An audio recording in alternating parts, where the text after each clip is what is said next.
Bonjour à tous pour ce webinaire sur la communication responsable. On va attendre quelques minutes que tout le monde se connecte. Je suis en présence de Romain Peton et de Constance Bard qui vont vous présenter aujourd'hui une introduction à la communication responsable. Merci à tous pour votre présence déjà, tous ceux qui se connectent. On va commencer dans 2 minutes, le temps d'accueillir un maximum de participants.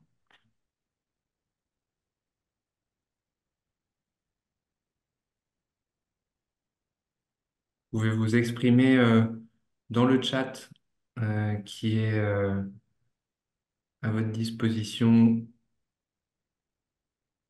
et vous êtes invités tous à vous exprimer dans ce chat.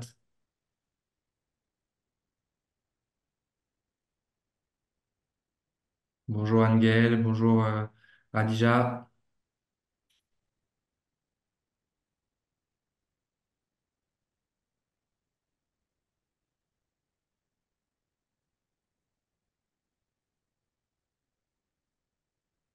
bonjour Olivier,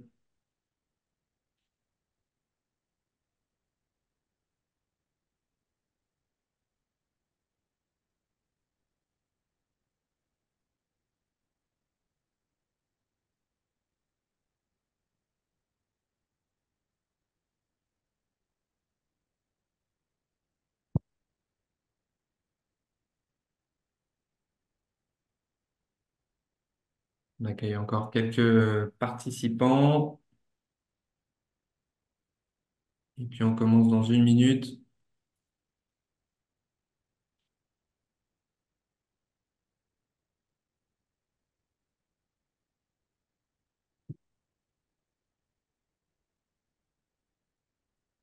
Bonjour aux dernières personnes qui sont en train de nous rejoindre pour ce webinaire sur la communication responsable. Et puis, ben, on va commencer. Il est 12h03, c'est l'heure. Merci encore à tous de vous connecter aujourd'hui donc pour ce nouveau webinaire de Connection Leadership sur les enjeux de la transition écologique et de la RSE. Aujourd'hui, le thème, c'est la communication responsable. C'est pour ça que vous nous rejoignez tous aujourd'hui et ben, un grand merci pour ça. On est très heureux d'avoir votre participation. Donc, comme d'habitude, on va commencer par se présenter rapidement avec les intervenants du jour. Donc, moi, j'introduirai la session et clôturerai la session pour faire un rappel sur les actions de Connection Leadership et puis sur les webinaires. On suivra avec Romain Peton, si tu veux te présenter très rapidement. Oui, bonjour à tous, enchanté. Merci d'être là avec nous pour cette heure dédiée à la communication responsable. Moi, je suis consultant en stratégie RSE, développement durable, climat. Et par ailleurs, je dirige deux masters, un master 1 et un master 2 dans une école de marketing et de communication qui s'appelle Sub de Pub à Paris. Donc, j'ai en charge le cycle dédié aux transitions environnementales. Et donc justement, je vais vous parler de ces questions de marketing et de communication, surtout aujourd'hui, sur les enjeux environnementaux et comment mieux les appréhender dans les organisations. Et je vais faire ça avec Constance, à qui je passe la Bonjour parole. à tous, ravie de vous proposer ce webinaire aujourd'hui. Alors moi, je suis consultante en stratégie de marque et communication et je suis spécialisée dans la communication d'engagement social et environnemental depuis 3 ans maintenant. Et voilà, c'est des sujets qui nous passionnent avec Romain, donc on est ravis de partager ce moment-là avec vous. Super, bah, c'est un plaisir partagé de vous avoir aujourd'hui, effectivement. Donc, pour rappel, ceux qui ne nous connaissent pas encore, Connection Leadership, on est un cabinet qui est spécialiste de la transformation holistique, qui demande de faire intervenir à la fois l'expertise des métiers, l'expertise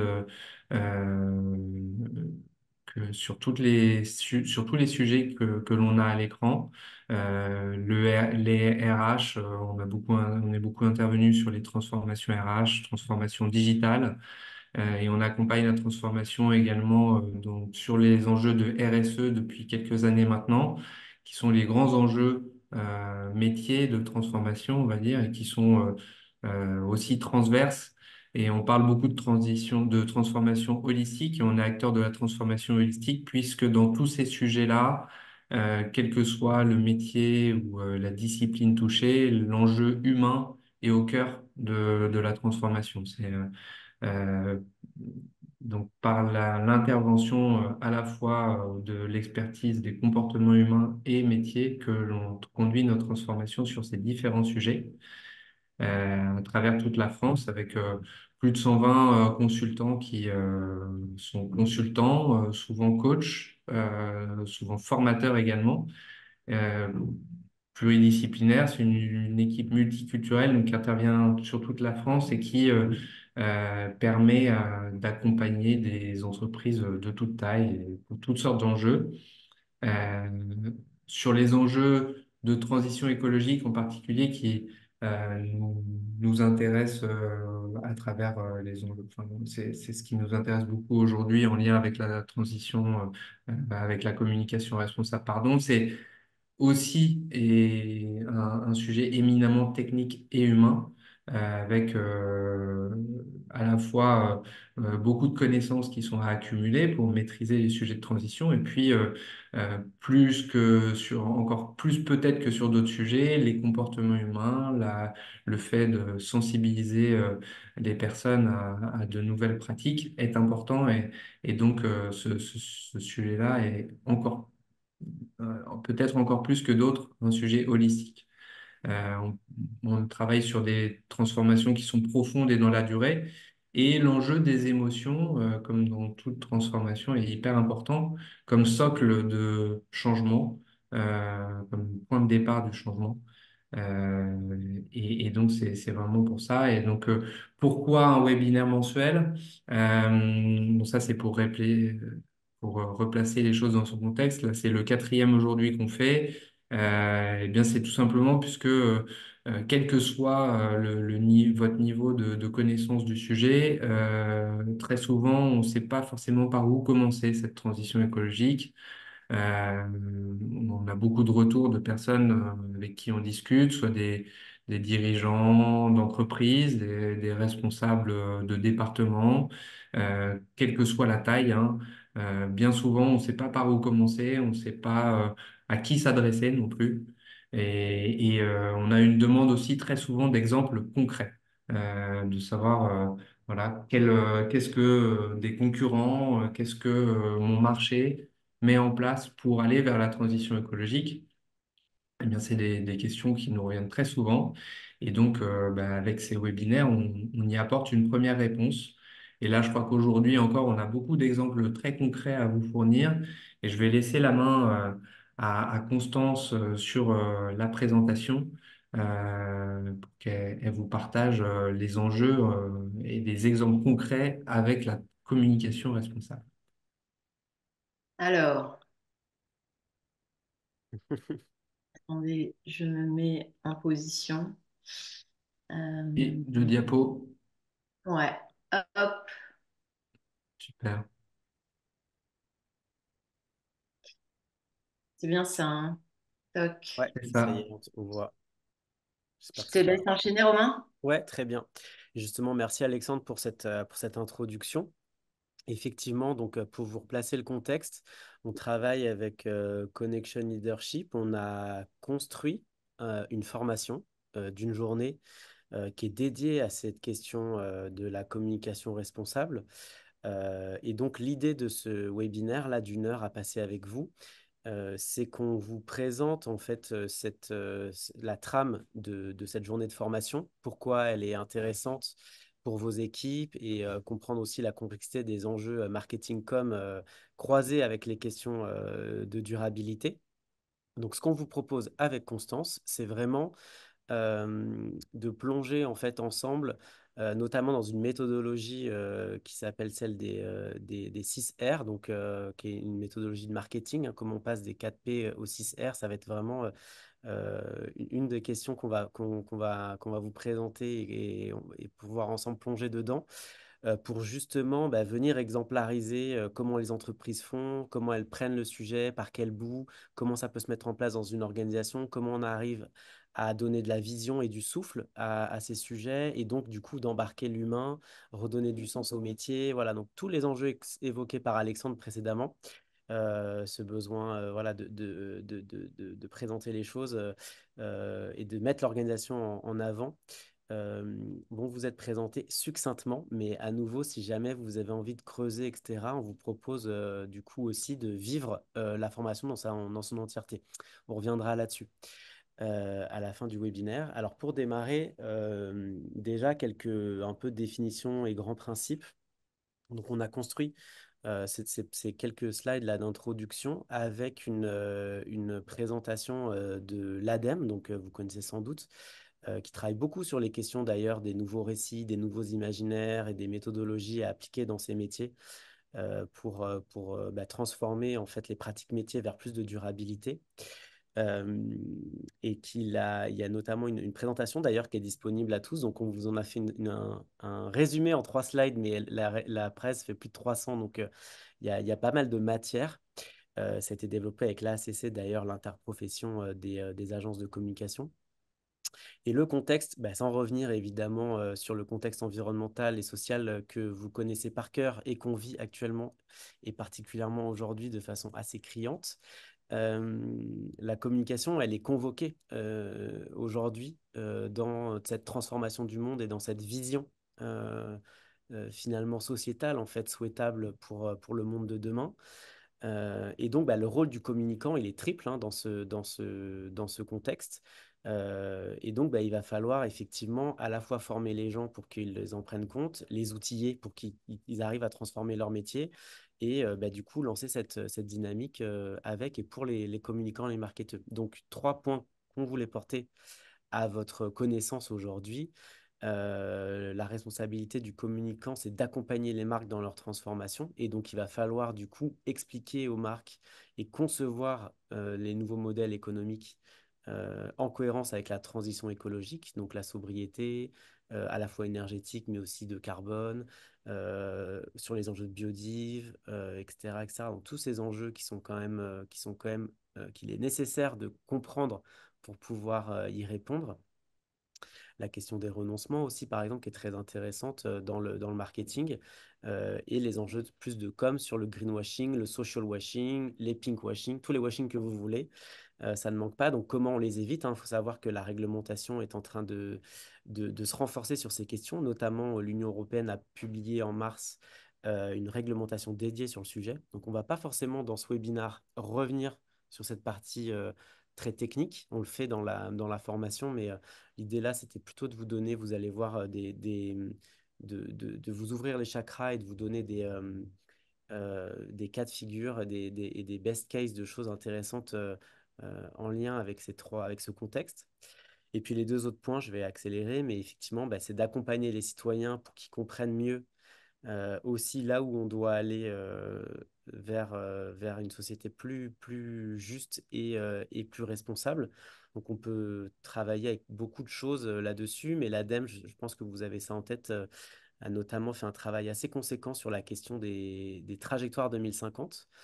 Donc ça, c'est des choses hyper intéressantes pour les marketeurs. Ça fait des personas, voilà, donc ça, c'est des outils intéressants qui permettent ensuite de projeter des offres de seconde main, de réparation et d'essayer de monter les business models afférents. Et enfin, il y a la question du social, effectivement, dans sa responsabilité, à la fois dans la diversité et la question des stéréotypes, et surtout d'être juste dans la façon dont on raconte les imaginaires qu'on construit. Euh, et donc, vous allez voir qu'il y a aussi des choses sur ces points-là. En lien avec cette responsabilité de communicant, il y a 4 grandes controverses aujourd'hui sur les métiers de la communication, dont il faut avoir en tête, et puis les enjeux, et puis du coup mettre en place des actions pour y remédier. Le premier, c'est l'impact sur les imaginaires collectifs. Et effectivement, le rôle du communicant, c'est de trouver aussi les bonnes façons de raconter et d'intégrer les sciences physiques à ces réflexions plutôt sciences humaines et esthétiques. Donc, l'idée, c'est vraiment de définir des nouveaux imaginaires collectifs. La grande controverse aussi, c'est tout le lien entre la communication, la publicité et la liberté d'information, les médias. Donc, il y a aussi le rôle plus sectoriel aussi de la communication et de ces enjeux-là, qui est effectivement à garder en tête, notamment avec les parties prenantes élargies, on va dire. Il y a la question de la surconsommation aussi, et notamment, je pense que vous avez suivi le rôle du dévendeur dans un spot de l'ADEME en fin d'année dernière qui avait suscité beaucoup de débats et de réactions, donc on va aussi revenir là-dessus. Et enfin, il y a la question de l'éthique du communicant euh, et de son engagement, de sa formation. Du coup, d'une certaine manière, c'est très important de bien former les communicants. On en sait quelque chose avec Constance et Connection Leadership. Et donc, il y a le rôle à la fois de la soft law, entre guillemets, l'autorégulation, et de la hard law avec les textes de loi de l'Union européenne ou en France aussi de la loi climat et résilience notamment, qui contrôle désormais le greenwashing de façon plus renforcée. Et donc, une fois qu'on a posé ce constat, aujourd'hui, on se rend compte que, effectivement, il y a une défiance dans la société entre ces responsabilités de communicants, ces grands enjeux, et à la fois des Français qui se disent aujourd'hui inquiets pour leurs données personnelles, par exemple, ou qui se sentent surexposés à la publicité, et qui, du coup, questionnent beaucoup le rôle de la communication et sa place dans la société. Or, ce qu'on voudrait vraiment vous dire aujourd'hui ce matin, c'est qu'en formant convenablement vos équipes ou en vous dotant aussi de bons réflexes, il n'y a pas de fatalité, on peut changer les choses et on peut avancer vers une communication responsable qui soit engageante, séduisante et qui permette de transformer la société. Et donc, c'est effectivement la question de la responsabilité du communicant qu'il faut interroger et on va vous donner des clés pour le faire. Alors justement, comment est-ce qu'on met la communication finalement au service de la transformation responsable de l'entreprise? Effectivement, on va vous donner des clés et on va vous donner une méthode, que les choses se fassent sereinement. Et puis on va également vous donner des cas inspirants pour vous donner envie. Parce que la transformation, c'est à la fois une approche voilà, holistique, comme le rappelait Alexandre, mais c'est aussi une histoire d'envie et d'inspiration. Et donc, on va vous partager des cas inspirants. Alors, premier point, alors comme l'a dit Romain, l'idée de la méthodologie des 6 R, c'est de prendre appui sur quelque chose qu'on connaît déjà, qui s'appelle les 4 P, le mix marketing. On a vu dans tous les marketeurs que certains d'entre vous ont peut-être consulté. Le modèle des 4 P, c'est le modèle de réflexion sur le marketing et la communication, un modèle historique qui a été utilisé beaucoup des années 60 aux années 90 avec prix, produit, promotion et puis distribution. Alors, on est passé des 4 P aux 6 P avec la révolution numérique à partir des années 2000. Et donc, à ces 4 P, on a rajouté 2 P importants du fait que finalement, Internet donner la voix, donner un rôle aux consommateurs, puisque ils ont du coup la possibilité d'intervenir maintenant auprès des marques. Donc, on a rajouté deux P importants qui sont le P de la participation, c'est-à-dire qu'aujourd'hui, on invite les consommateurs à participer, non seulement à donner leur avis via les réseaux sociaux, mais aussi à participer à la création de produits ou de services. On appelle ça la co-création. Et le deuxième volet, c'est le purpose, c'est-à-dire que les consommateurs interrogent aujourd'hui en tout cas jusqu'à aujourd'hui, interroger les entreprises sur c'est quoi votre rôle au-delà de vendre des produits et des services. Dites-nous quel est votre rôle. Donc, on a rajouté aussi ce volet du purpose dans les années 2000. Et puis 2020, un petit peu avant, mais c'est vrai que le Covid a joué le rôle de détonateur pour voir quel est l'impact finalement aujourd'hui de l'entreprise sur le vivant, sur la biodiversité. Ça nous est tous je dirais, remonté au cerveau lors du Covid. Et du coup, depuis les années 2020, on raisonne en 6 R qu'on va dérouler avec vous ce matin. Et le premier R, le premier d'entre eux, c'est repenser le rôle de la marque. Donc là, on est vraiment une vision haute sur le rôle de la marque. Et en fait, on va redonner une utilité sociale, environnementale à la marque, encore une fois, au-delà de son rôle commercial. L'entreprise aujourd'hui se justifie parce qu'elle a un rôle social au-delà, encore une fois, du pur rôle sociétal. Donc là, on va rentrer dans le détail, mais c'est vrai qu'attenant à ce rôle sociétal, bah, c'est adopter une attitude, une posture de marque contributive au bien commun, collaborative, on garde le collaboratif, mais on l'élargit, on va co-construire avec les clients, mais aussi avec nos partenaires, avec toutes les parties prenantes, avec les fournisseurs. Ça, c'est un très important dans la transformation de l'entreprise. Et puis, comme on va faire découvrir des choses un peu nouvelles à tout notre environnement, on va avoir une posture souvent éclairante, pédagogique, prendre les gens par la main, embarquer les gens, c'est ça qui va être important. Alors, pour vous donner un exemple sur ce fameux R de repenser le rôle de la marque, on a choisi la marque Mustela, portée par Sophie Robert-Velu, donc qui est la DG de Mustela et qui est quelqu'un de très charismatique, et qui nous dit d'ailleurs, au fil des ans, on a évolué d'une recherche d'impact négatif à une démarche à impact positif. Aujourd'hui, on parle beaucoup justement d'entreprises contributives ou régénératives. Et ce qui est intéressant, c'est que dans cette logique d'entreprise régénérative, ils ont cherché un sens, un lien avec la marque Mustela. Vous savez que la marque Mustela, c'est une marque de cosmétiques, de soins pour la peau, particulièrement la peau des bébés. Et donc, on est passé d'une entreprise ou d'une marque qui répare la peau, qui régénère la peau, à une marque qui répare et régénère l'écosystème, la biodiversité. Et c'est donc ce lien-là qui est intéressant parce que quand on réfléchit au rôle sociétal de la marque, on part toujours du rôle, je dirais, fonctionnel de la marque. Ok, Mustela, c'est une marque qui répare la peau. Donc aujourd'hui, on tire le fil et on dit qu'elle répare aussi la biodiversité.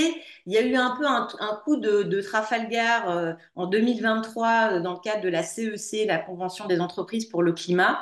C'est que justement, euh, Sophie Robert Velu a fait une annonce importante en disant, nous, on arrête les lingettes euh, en 2027 alors que la loi AGEC va imposer l'arrêt des plastiques à usage unique à partir de 2040.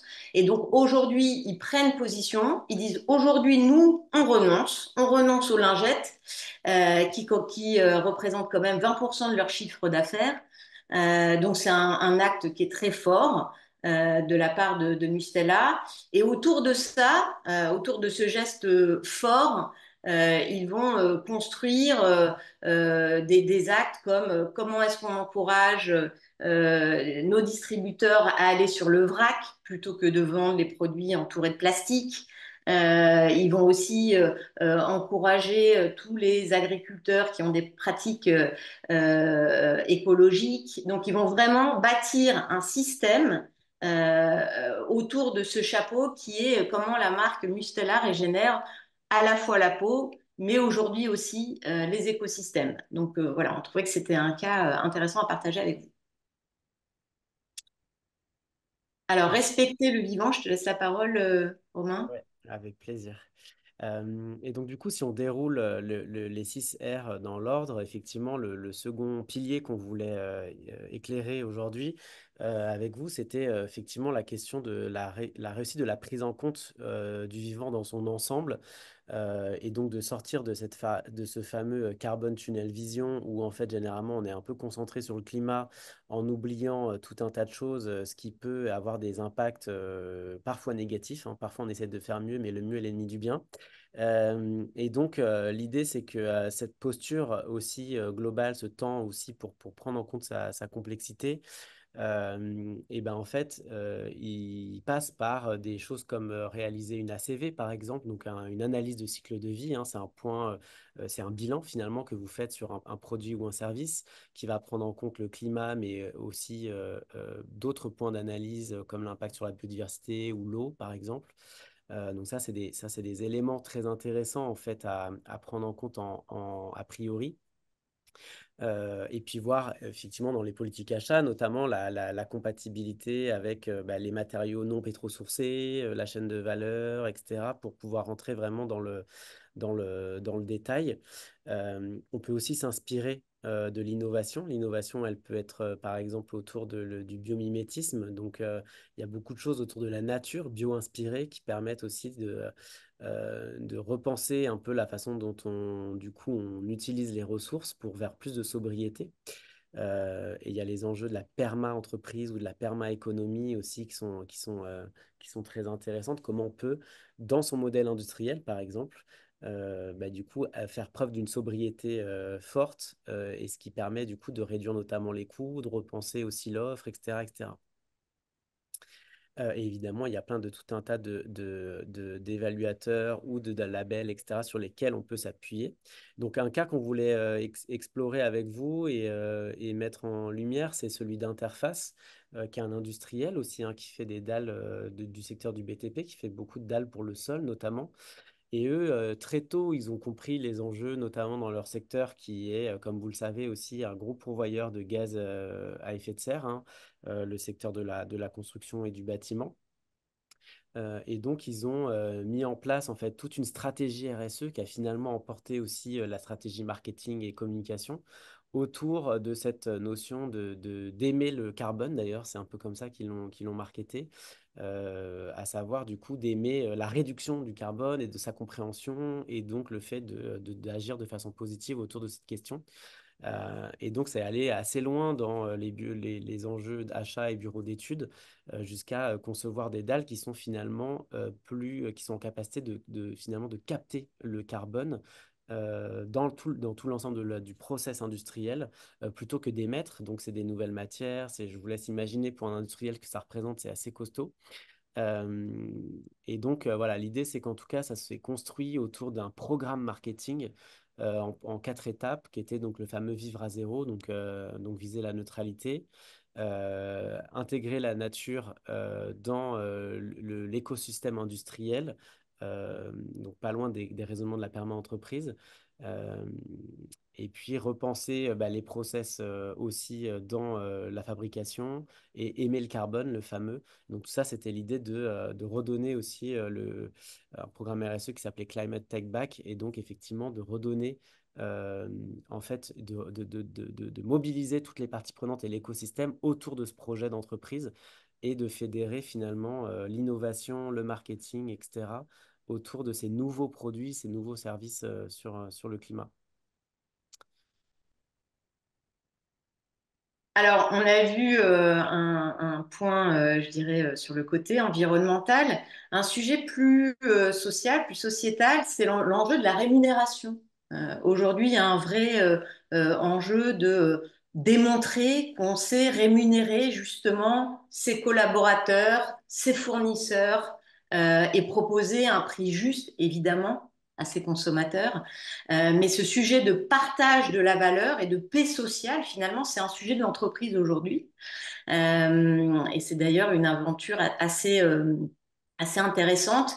Et en fait, on voulait partager avec vous le cas d'une marque qui s'est créée sur ce nouveau contrat de juste rémunération avec les producteurs. C'est le cas de la marque C'est qui le patron? Et c'est une vraie success story, comme quoi on peut écrire de nouvelles histoires de marques, et que ce soit vraiment performant sur le plan économique. Donc juste pour vous donner le cadre, la marque C'est qui le patron, elle a été créée en 2016. Elle fait d'ailleurs aujourd'hui complètement partie de notre environnement. Et c'est une marque qui s'est construite sur 2 piliers. Premier pilier, la co-création avec justement les consommateurs. C'est une marque qui consulte, dès qu'elle lance un nouveau produit, elle va aller consulter les consommateurs pour leur demander qu'est-ce que vous voulez en termes de goût, en termes de justement aussi de fixation du prix. Voilà, on va être dans la co-construction des produits avec les consommateurs. Et puis le deuxième pilier de la marque, c'est qui le patron? C'est la juste rémunération. Alors ils se sont inventés autour des producteurs de lait parce qu'il y avait urgence en 2016. Il y a encore urgence aujourd'hui, mais en tout cas, c'est sur ce programme-là qu'est née cette marque engagée. Et aujourd'hui, ils vont bien au-delà des produits laitiers. On vous a mis, ils ont une gamme extrêmement large, hein, puisqu'ils sont aussi sur des produits du quotidien comme voilà, la pizza et autres salades. Donc voilà, c'est une marque qui a pris de l'ampleur. Et ce qui est intéressant, c'est que c'est un modèle transparent. Ils n'investissent pas en marketing, ils font pas de publicité, pas de communication. Et du coup, ils sont capables de redistribuer 95% du prix de vente aux producteurs, aux coopératives. Et ainsi, c'est quand même 3000 familles qui sont soutenues au quotidien et de manière durable avec un engagement sur 5 ans minimum. Donc voilà, c'est un programme de marque intéressant, c'est un projet de société presque. Et aujourd'hui, ils ont un succès fulgurant. Ils sont numéro un, je crois, sur tous les produits laitiers chez Leclerc. Et aujourd'hui, ils étendent le modèle à l'international. Alors, c'est toujours moi. Troisième R, donc là, on est vraiment dans le storytelling, hein, on est au cœur de la communication, comment on va raconter les choses, on lance un nouveau produit ou un nouveau service qui est plus responsable. La question qu'on doit se poser, c'est comment on va susciter le désir et comment on va pas induire que c'est une punition pour le consommateur. Donc, cette question de comment on crée du désir autour des produits et des services plus responsables, elle est centrale. Et évidemment, au-delà de ça, on va se poser des questions sur est-ce qu'on n'est pas over-promising, est-ce qu'on ne fait pas du greenwashing? Il faut rester humble, honnête, équilibré dans notre manière de communiquer. Et puis d'aller toujours, on l'a dit tout à l'heure, mais dans le sens de donner des clés de compréhension au consommateur, lui permettre de faire un choix éclairé et donc faire preuve de pédagogie et d'information. Alors, un exemple qu'on aime bien, c'est l'exemple d'Intermarché. En 2014, Intermarché a été le premier distributeur à communiquer sur l'anti-gaspi, qui est un sujet de responsabilité fort, surtout chez les distributeurs, avec cette campagne que vous avez dû voir qu'on appelle les fruits et légumes moches. Et donc, toute la problématique, c'était comment est-ce qu'on donne envie aux consommateurs de comment consommer ces fruits et ces légumes qui ne sont pas calibrés, mais qui sont vendus dorénavant chez Intermarché, justement, pour éviter le gaspillage. Et donc, ils ont créé, l'agence a créé des visuels désirables, entre guillemets, pour rendre ces fruits moches un petit peu sexy et donc inverser les représentations usuelles dans l'esprit des consommateurs. Et il faut savoir que dans la distribution est malheureusement un gros acteur du gaspillage, puisque voilà, notamment via cette problématique des fruits et légumes non calibrés. Et donc voilà, cette campagne, elle a eu un grand retentissement. Elle faisait aussi écho au positionnement d'Intermarché sur le mieux manger, parce que ne pas gaspiller, c'est aussi mieux manger. Et donc, elle joue sur une inversion des valeurs qui est intéressante. Après, ce qu'on peut regretter, c'est que ce dispositif anti-gaspi, c'est pas forcément répandu dans tous les magasins de l'enseigne Intermarché. Et ça, c'est toujours le problème des distributeurs, c'est que après, c'est quelque chose qui se tricote d'enseigne à enseigne. Donc voilà, ça, c'était un peu le bémol de cette opération. Mais par contre, au niveau de marquer les esprits, c'est une campagne qui a marqué les esprits. Absolument. Et cinquième exemple aussi qui va venir illustrer le cinquième pilier qu'on voulait vous présenter effectivement dans cette stratégie pour repenser son modèle marketing, c'est la question des impacts et des impacts négatifs. Constance l'a hyper bien dit tout à l'heure. L'idée, c'est qu'on change intellectuellement de stratégie. Avant, on était dans une réduction des impacts négatifs, ce qui est toujours effectivement un enjeu clé. L'idée étant aussi de passer à finalement maximiser les impacts positifs.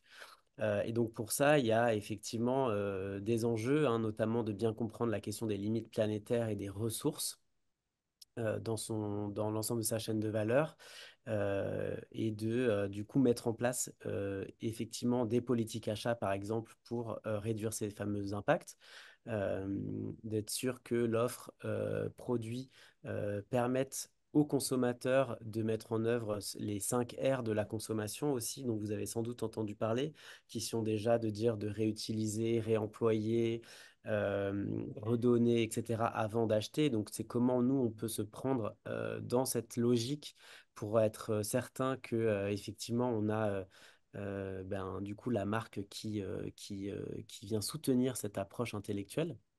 Il y a des enjeux aussi sur les questions du numérique, dont on n'a pas beaucoup parlé là encore, mais qui sont des enjeux clés, notamment dans l'éco-conception des services numériques, où il y a beaucoup de choses à mettre en œuvre aussi avec les différents partenaires.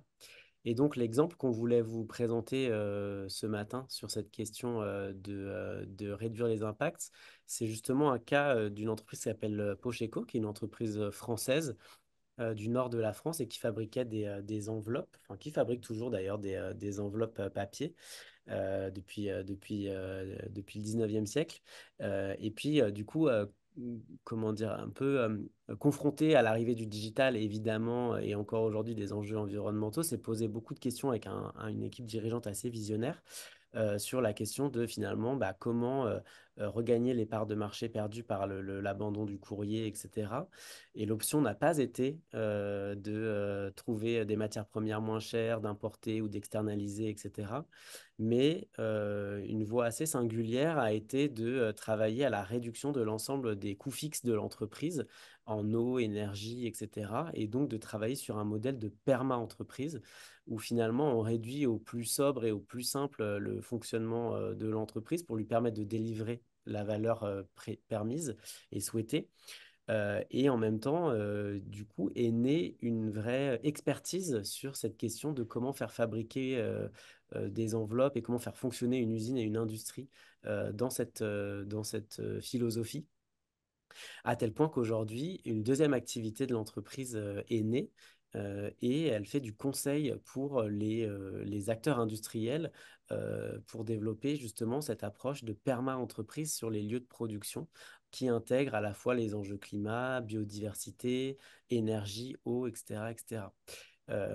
Et donc, ce qu'on voulait illustrer avec ça, c'est qu'effectivement, donc c'est un processus assez long, hein, ça nécessite beaucoup de vision et de ténacité de la part de l'équipe. Ça a pris près de 20 ans, le lancement de ce dispositif. Mais aujourd'hui, on a vraiment quelque chose qui est assez ambitieux et qui est complètement aligné en fait avec les enjeux de durabilité et qui permet de délivrer des enveloppes et du papier fabriqué en France, toujours dans le nord de la France, avec les mêmes équipes et les mêmes outils industriels et donc, avec en plus de ça, la création de valeur économique liée à des activités de conseil sur des sites industriels, du coup, en France ou ailleurs. Donc, si vous ne connaissiez pas le cas Pocheco, un livre d'ailleurs est sorti, Économie, qui le raconte dans le détail et qui revient sur cette histoire industrielle.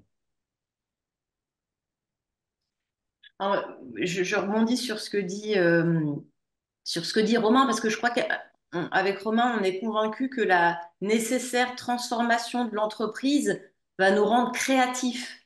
Et là, on voit bien que finalement, ils ont fait de cette industrie plus écologique, Pocheco, un objet de communication, un nouvel objet de communication. Et donc, nous, on pense vraiment que la transformation, c'est une opportunité pour les entreprises et les marques d'être plus créatifs et là, on va vous donner un exemple d'une marque qui rallie à de nouveaux comportements en matière de cosmétiques cette fois-ci. Donc là, on passe d'un univers à l'autre.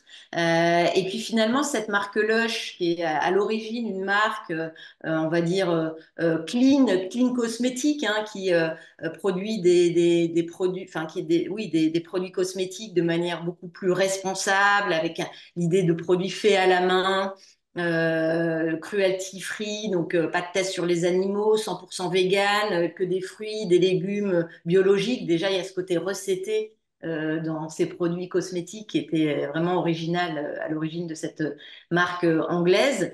Et ils se sont dit comment on peut aller plus loin que de proposer finalement des offres, de la cosmétique plus respectueuse à la fois de la peau et de l'environnement. Ils se sont dit, bah tiens, plutôt que de produire d'avoir des produits enrobés de plastique ou enrobés de papier, enfin en tout cas qui génèrent de la pollution, on va inventer la cosmétique en vrac. Et du coup, en 2018, ils ont créé leur premier magasin sans emballage à Milan et ils nous ont présenté des savons en bloc, un peu comme sur un étal de marché. On avait comme ça ces produits cosmétiques à nu, mais qui du coup dégageaient des parfums. Il y avait une sensorialité comment, dégageait de ces nouveaux rayons, cette façon de repenser la mise en avant de produits cosmétiques qui était totalement neuve, hyper originale et qui a énormément séduit. Et cette marque Lush, elle a énormément de succès aujourd'hui. C'est une marque qui est vendue à l'international et avec ce principe donc de comment, au fur et à mesure, on se dénude de plus en plus dans les recettes produits. On fait des recettes très simples, on évite d'avoir des packaging, on est en vrac et tellement dénudé de tout justement le marketing traditionnel que eux non plus ne communiquent pas et ils ont même décidé à partir de 2021 de se retirer des réseaux sociaux. Donc quand vous allez sur la page Instagram de Lush, vous avez justement plutôt des messages d'alerte sur la pollution mentale que créent les réseaux sociaux. Et ils ont voulu du coup préserver la santé mentale de leur cible, leur cœur de cible qui est les jeunes filles en fait. Donc c'est une démarche très très originale et c'est vraiment une marque qui est née en se posant les questions de comment est-ce qu'on peut faire mieux sur notre marché et au fur et à mesure, on dénude du produit jusqu'à la communication.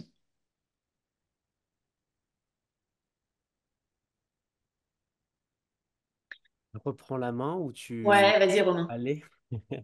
Voilà, en tout cas, en bref, éclairage de quelques cas qu'on a isolés et qu'on raconte dans la formation qu'on a conçue avec Constance.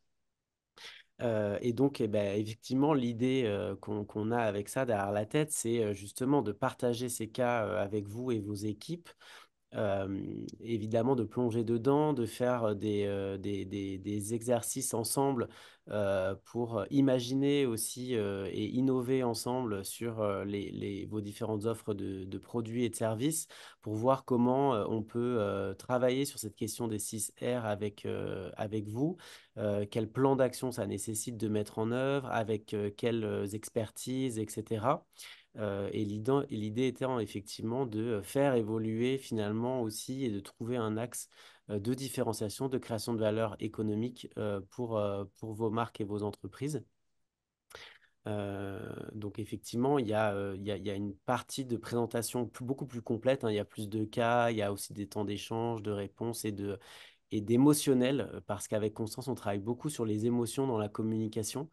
Et donc, c'est de se dire, voilà, aussi, qu'est-ce qu'on entend et qu'est-ce qu'on comprend de ces enjeux, comment on les interprète, et de se laisser la parole pour être sûr et aligner tout le monde aussi sur le niveau de compréhension et d'enjeux Exactement. afférents. Dans les équipes, on voit encore beaucoup, il y a beaucoup d'hétérogénéité encore dans le niveau de radicalité, d'expertise. Donc, c'est important aussi d'avoir des temps d'équipe pour se remettre un peu au bon niveau. On fait donc des matrices aussi d'impact et d'effort, notamment pour travailler sur cette question-là lors de cette formation et pour arriver idéalement sur un accompagnement effectivement qui vous permet ensuite de mettre en œuvre un ou plusieurs piliers de cette stratégie dans votre mix. Donc c'est à la fois pour identifier les bonnes directions pour votre entreprise et pour embarquer vos collaborateurs. C'est à deux niveaux d'utilité. Du coup, on te laisse la parole, Alexandre. Oui, bah avec plaisir. Avec plaisir. Merci beaucoup à tous les deux pour cette présentation qui était super concrète, je trouve. Donc, c'est hyper intéressant. Et effectivement, une très bonne introduction à non seulement la formation qui est proposée dans le catalogue, mais à l'accompagnement qu'on peut apporter sur ces sujets de communication responsable et plus largement de mise en place de politiques de transition écologique.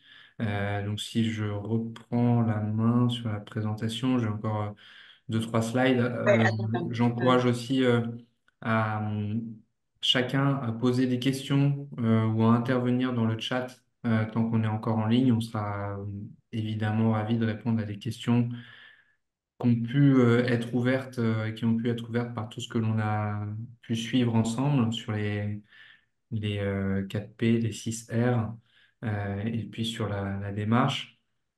Pour rappel, cette formation dont on vient d'avoir une introduction, elle fait partie d'un catalogue qu'on a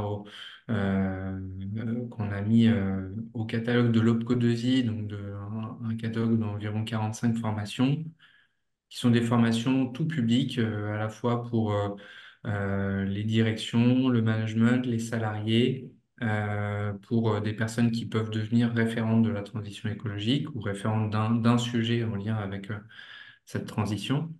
La grande majorité des programmes sont disponibles à la fois en présentiel ou en classe virtuelle, donc distanciel, en inter-entreprise ou en intra-entreprise. Et puis, ce qui est intéressant à retenir, je pense, et comme vous l'avez euh, introduit, Constance et Romain, c'est que dans toutes nos formations, et puis dans la démarche au global de Connection Leadership, il y a une approche conseil, une approche personnalisée. C'est-à-dire que sur cette formation communication responsable, il y a une grande partie dédiée à l'action. Et comment finalement vous utiliserez ces enseignements dans votre métier. Toute une partie de la formation est dédiée à ça, à se mettre en action. Et donc, derrière, l'approche conseil, elle est derrière cet accompagnement au plan d'action qui peut être évidemment prolongé par d'autres formations, par des prestations de conseil et d'expertise sur lesquelles Romain ou Constance ou d'autres de nos 120 consultants peuvent évidemment aider. Mais voilà, cette approche conseil, elle est primordiale. Et l'idée dans notre catalogue donc de 45 formations, c'est de pouvoir créer des parcours aussi à travers les différentes formations selon la problématique, les problématiques que vous avez, selon le degré de maturité, et de façon à pouvoir faire évoluer cet aspect de transition dans votre entreprise et de mettre cela en musique à vos différents stades de projet et de maturité. Donc, là, j'ai quelques exemples de programmes qui sont à l'écran. On a par exemple le programme Construire son plan de transition écologique, élaborer un plan de transition écologique, donc qui est plutôt dédié généralement au management, top management, pour mettre l'entreprise en mouvement sur les sujets de transition, avoir déjà un plan global, un macro-plan à la fin de 2 jours de formation. Il y a tous les sujets de sensibilisation, purement de sensibilisation, avec la fresque du climat qui est le plus connu, mais d'autres fresques ou ateliers d'une demi-journée qui sont très faciles à mettre en œuvre et à déployer. Et puis des formations plus spécifiques, soit pour devenir par exemple référent de la transition, c'est des personnes qui vont être au sein de vos entreprises, des personnes ressources et personnes clés pour déployer votre transformation écologique. Évidemment, le programme que l'on vient de voir sur la communication responsable, puis d'autres formations plus techniques sur des enjeux de décarbonation, de traitement des déchets, traitement des eaux. Les programmes sont vraiment très nombreux. Voilà un petit peu pour faire une intro à ce catalogue. Et puis, je pense que c'est important aussi de rappeler un dispositif qui est intéressant et qui est mis à disposition notamment des PME industrielles par le Pro2I, qui sont parmi les principaux participants aujourd'hui. Un dispositif qui s'appelle le diagnostic compétences RH transition écologique et diagnostic compétences transition écologique, pardon, et qui permet d'accompagner de la construction d'un plan jusqu'à la mesure de votre maturité d'entreprise sur les enjeux de transition et sur les enjeux RH. Et le but est de faire un double diagnostic, entre guillemets, pour que vous ayez demain la possibilité de mettre en place les bonnes actions au niveau RH pour accompagner l'évolution de votre entreprise sur la transition écologique. Donc, c'est un dispositif qui, en complément de formation, est important d'après nous à rappeler et important de connaître. Donc, cette slide-là n'a pas lieu d'être. Donc, je vais pas la montrer. Et je vous rappelle le fait que vous pouvez encore poser des questions. On sera ravis tous les trois d'y répondre si vous en avez. Et puis, effectivement, vous serez tenu au courant d'un prochain sujet de webinaire dans les jours qui viennent, qui pourrait être, par exemple, autour de la labellisation. C'est un des sujets qu'on a en tête. Merci encore à tous pour votre participation et on reste connecté pour recevoir vos questions et vous donner les réponses dont vous avez besoin. Et puis, Romain et Constance, si vous voulez aussi conclure avec, je vous laisse la parole. Oui, Constance, je te grille la priorité et la galanterie, désolé. Non, mais Non. pour ajouter, là-dessus, c'est effectivement, nous, on a le sujet de la communication responsable, c'est un sujet assez large hein, qu'on peut aborder de pas mal de manières. On a choisi cet angle avec Constance aujourd'hui, donc peut-être vous avez des questions sur l'angle qu'on a pris. Peut-être vous aviez aussi, vous veniez avec des intentions pour ce webinaire et sur cette question-là. Donc on peut aussi passer les 10 minutes restantes aussi à questionner ensemble ces intentions si vous le souhaitez et ouvrir, pourquoi pas, le débat si besoin, avec grand plaisir. Constance, je ne sais pas si tu voulais ajouter un point. Oui, non, moi merci Romain. Je voulais juste dire, je l'ai un peu dit entre les lignes, mais c'est vrai qu'on voit la communication responsable comme une nécessité. Et encore une fois, on pense que c'est une opportunité aussi pour les entreprises de se différencier, être plus créatives et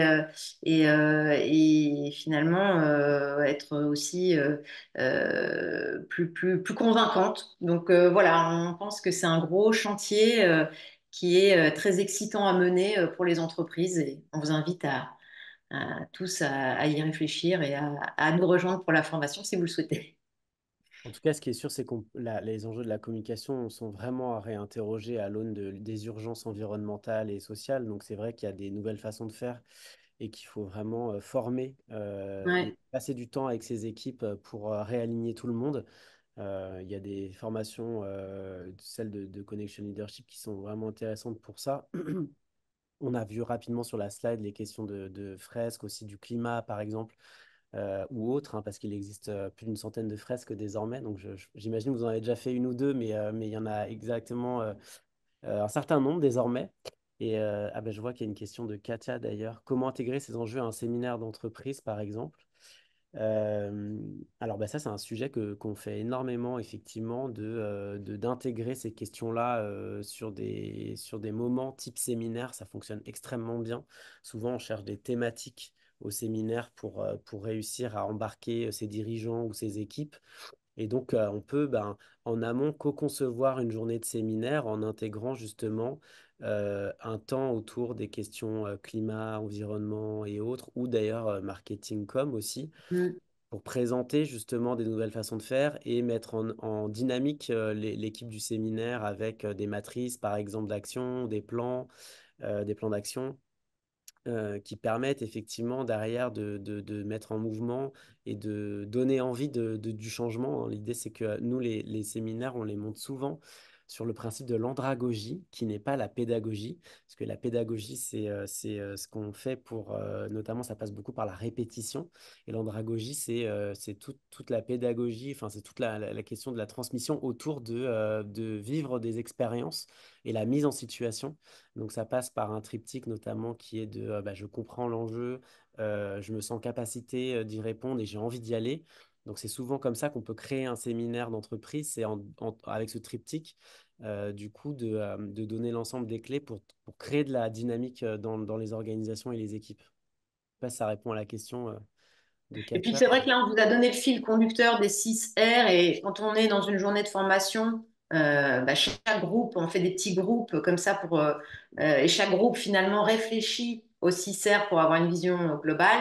Dans le cadre d'un séminaire, on pourrait imaginer répartir des groupes par aire. Enfin voilà, on peut moduler cette formation pour qu'elle s'adapte davantage à Mm. un contexte de séminaire. Ça dépend des enjeux aussi du séminaire, effectivement, et avec qui on le fait. Il y a tout un tas de choses à imaginer, en tout cas, mais c'est souvent un très bon format, le séminaire, puisque c'est vraiment dédié à ça. C'est un temps de prise de recul, donc ça fonctionne bien avec ce genre de contenu.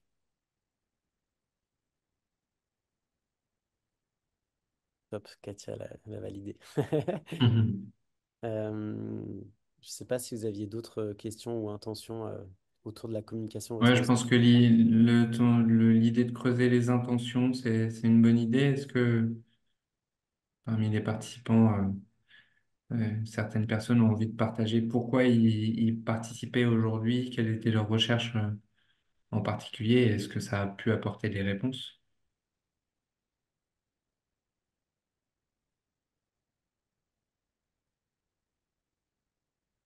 Voilà, fin nous guette, j'ai l'impression. Oui, FAIM, exactement. pour ne pas Mhm. être trop chaotique sur cette journée. Bon, bah, s'il n'y a pas d'autres questions, on va pouvoir s'arrêter là, je pense. Et ben, encore un grand merci à tous pour votre participation. Merci Constance et Romain pour cette belle animation. Et puis à très bientôt donc pour les prochains épisodes. Merci, au Merci, revoir à Alexandre. tous. Ouais. Merci à tous et à très vite. Très bonne fin de journée. Bonne fin de journée à Au revoir. tous. Au revoir.